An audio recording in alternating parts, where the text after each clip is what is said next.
আসসালামু আলাইকুম। আজ আমরা বসে আছি একটি সন্ধিক্ষণে, যেখানে দেশ এবং দশের কোনো মতামতের কোনো মূল্য নেই।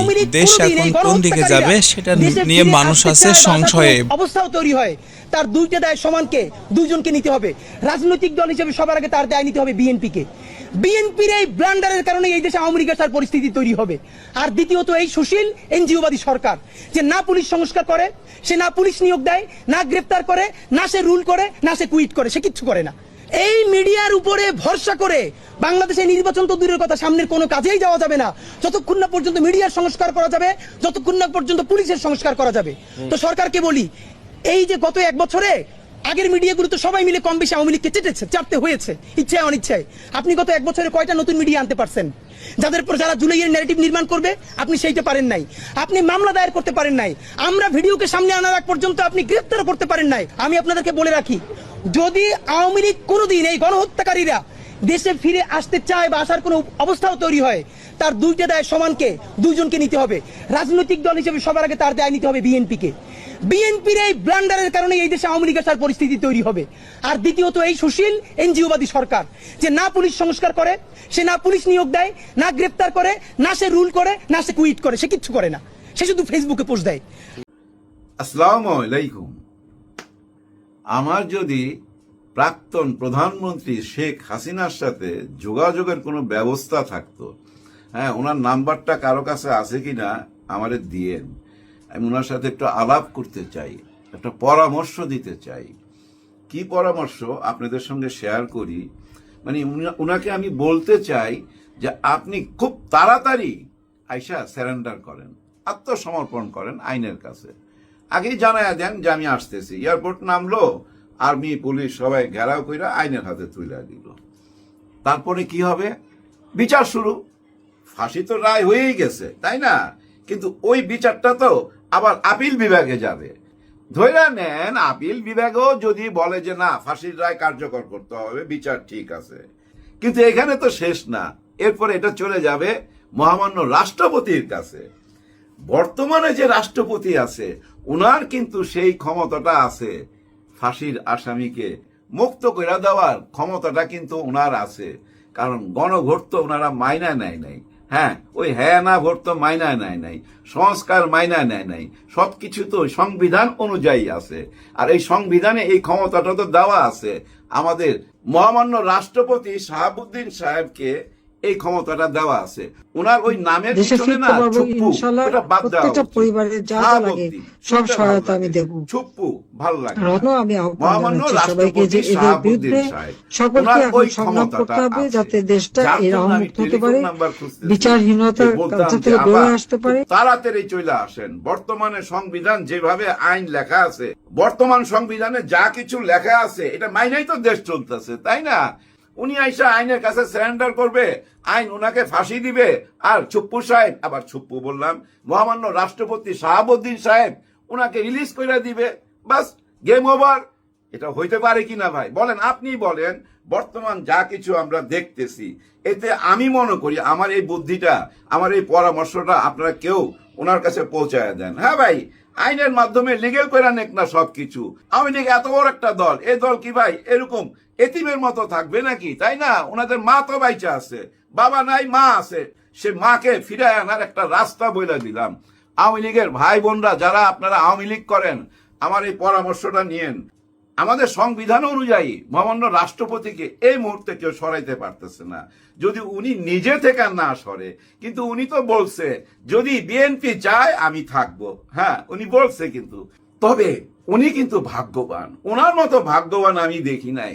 আবার উনি খুব স্পষ্টবাদী, কিন্তু চিকনে যা সুন্দর বাঁশ দেয় না, আয় হায়। দেখেন অতীতের ওনার অনেকগুলা ভিডিও আছে, ওই ভিডিওর মধ্যে আমি আবার দেখলাম একটা জায়গায় উনি বলতেছে এরশাদের হাত ধরে শহীদ প্রেসিডেন্ট আসছিল, এবং শহীদ প্রেসিডেন্টের হাত ধরে উনার বেগম, এভাবে বলতেছে, বেগম খালেদা জিয়া আসছে, এবং এরা এসে ৭১-এর চেতনাকে তস নস কইরা দিছে।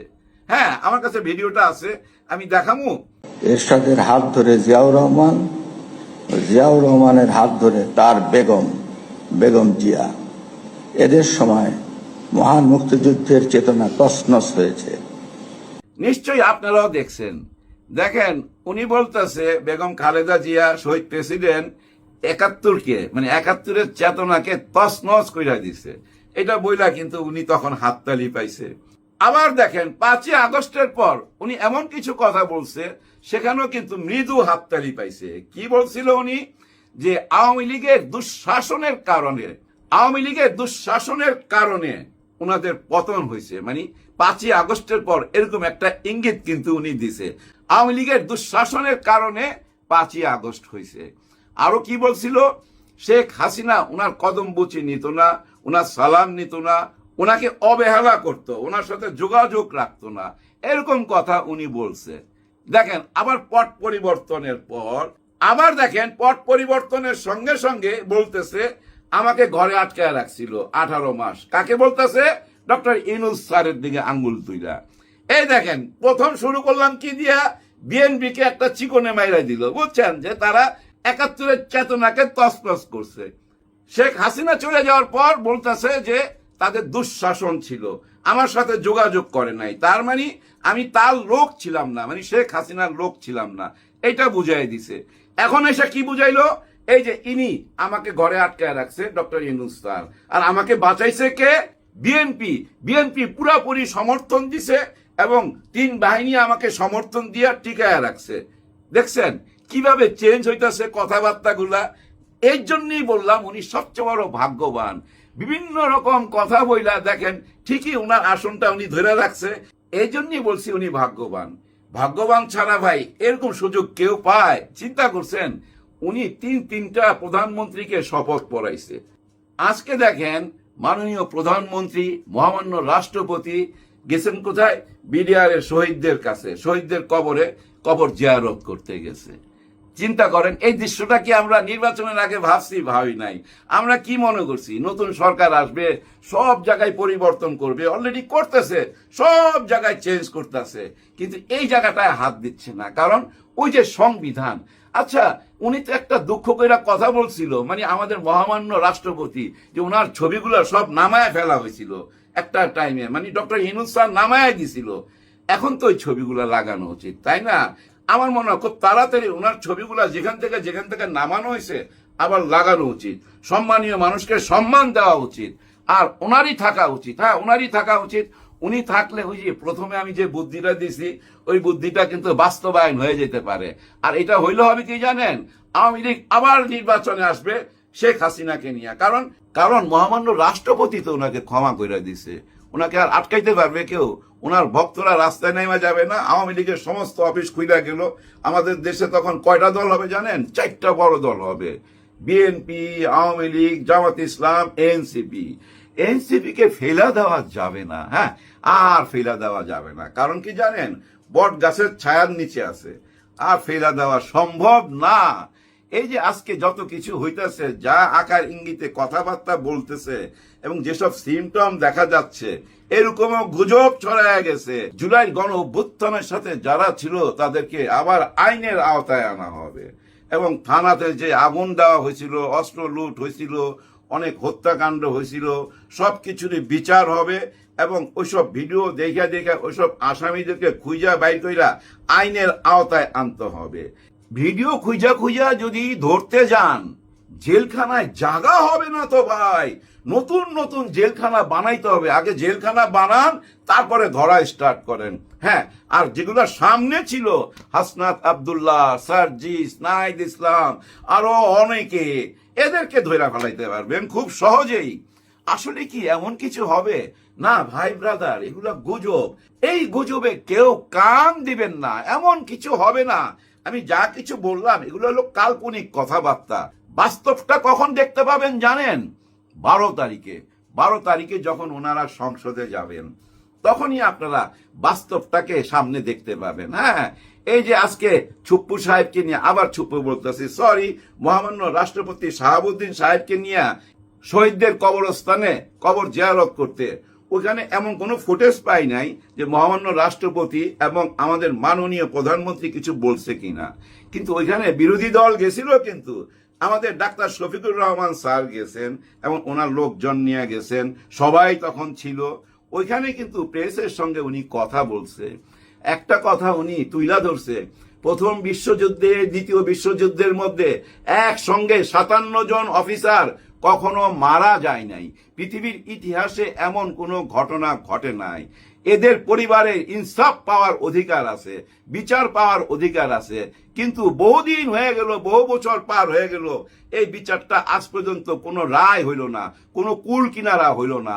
আল্লাহ যদি আমাদেরকে দায়িত্ব দিত বা দায়িত্ব দেয় কখনো, আমরা সেটা কুল কিনার করব, মানে এই বিচারটা করব। কিন্তু আমার প্রশ্ন হইল, বিডিআর নিয়ে তো ভাই অনেক দূর আগায় গেছে, নির্বাচন কমিশনার এর গবেষণা কইরা তদন্ত কইরা অনেক কিছু তো সামনে নিয়ে আসছে, আমরা তো দেখছি। সেখান থেকে শুরু করলেই তো হয়। আর যদি মনে করেন এখানেই ফুল স্টপ, এনাফ, আর আগানোর দরকার নাই, তাইলে অন্য কথা। যাই হোক, সবকিছুই সময় বইলা দিবে, ওই সংসদে যাওয়ার পরই আমরা বুঝতে পারবো। এখন বুঝার কোনো ক্ষমতা নাই। কারণ কি জানেন, এই মুহূর্তে চলছে সংযমের মাস, রোজার মাস। এই মাসে অনেক কিছু আপনারা বুঝতে পারবেন না। যাই কিছু দেখতেছেন সবকিছুই ধইরা নেন, পজিটিভ মাইন্ডে ধইরা নেন। হ্যাঁ ভাই, এই যে একটা সরকার যদি আসে নতুন, তাদের লোকজন তো বসাবে, এইটাই তো স্বাভাবিক, তাই না? আমি ক্ষমতা আসলে ভাই আমার লোকই তো চারিদিকে আমি বসামু, এটা খুব স্বাভাবিক, একটা সোজা অঙ্ক। কিন্তু অস্বাভাবিক লাগছে কোনটা, যে আমাদের মহামান্য রাষ্ট্রপতি এখনো সংবিধান মাইনা আগায় যাইতেছে, এবং ওনারা ওই সংবিধান অনুযায়ী ওনাকে রাখছে, এবং ওই সংবিধান অনুযায়ী অনেক কিছু হইতে পারে, যেগুলো আমি একটু আগে আলাপ করলাম। অনেক কিছু হইতে পারে যদি এই সংবিধান থাকে। কারণ গণভোট তো ভাই এই মুহূর্তে কেউ মাইনা নেয় নাই, সংস্কার কেউ মাইনা নেয় নাই। আমার তো মনে হয় ওগুলা ঝাড়ু দিয়া সব ফালাই দিছে, সবার মধ্যে একটা পরিবর্তন। কেউ কিন্তু আর ওই সংস্কারের ব্যাপারে কিছু বলে না। ডক্টর ইউনূস স্যার যে তার জীবনের মূল্যবান সময়টা 18 মাস দিয়া গেল, ওই 18 মাস দিয়া যা কিছু একটা তৈরি করলো, ওগুলো আমরা সব ছুঁড়া ফেলা দিলাম, আর আমরা সেই আগের পুরোনো সিস্টেমের ভিতর দিয়েই আবার পথ চলা শুরু করলাম। দেখা যাক এই পথ চলাটা 12 তারিখের পরে বোঝা যাবে সত্যি সত্যি আমরা কোন দিকে যাচ্ছি। কারণ কি জানেন, পাহারাদার আছে এবার। হ্যাঁ ভাই, পাহারাদার আছে সংসদে। আর এই সংসদে প্রথম দিন কি নিয়ে আলাপ হইতে পারে বলেন তো? এইটুক বইলাই ভিডিওটা শেষ করুন। বলতে পারবেন? দেখবেন প্রথম দিনই যে আলাপটা উঠবে, সে আলাপটা হচ্ছে এই যে মহামান্য রাষ্ট্রপতি শাহাবুদ্দিন সাহেব, উনাকে নিয়েই প্রথম আলোচনা আসবে। কারণ কি, ডাক্তার শফিকুর রহমান স্যার কিন্তু স্ট্যাটাস দিছিল, সেখানে কিন্তু একটা ইঙ্গিত দিছে যে রাষ্ট্রপতি সাহেব আপনি অনেক কথাই তো বললেন, সব কথা কিন্তু বলেন নাই, এখনো অনেক কথা বাকি রয়ে গেছে, যে কথাগুলা সময় আসলে আমরা বলবো। মানে উনারা আমাদের সামনে তুইলা ধরবে। হ্যাঁ, তার মানে কি জানেন, সিনেমা এখনো শেষ হয় নাই, পিকচার अभी भी বাকি হ্যায়, অনেক কিছু এখনো বাকি আছে। ধরে নিতে পারেন এখনো 75 ভাগ খেলা বাকি রয়ে গেছে। 25 ভাগ খেলা দেখছেন, এখনো ইন্টারভেলই তো হয় নাই। ইন্টারভেল হবে কোন দিন জানেন? যেদিন এই মহামান্য রাষ্ট্রপতির পদে নতুন কেউ আইসা বসবে, সেদিন হবে ইন্টারভেল। তারপরে দ্বিতীয় পর্বতে কি আসে সে অপেক্ষায় রইলাম। সবার জন্য মঙ্গল কামনা করি।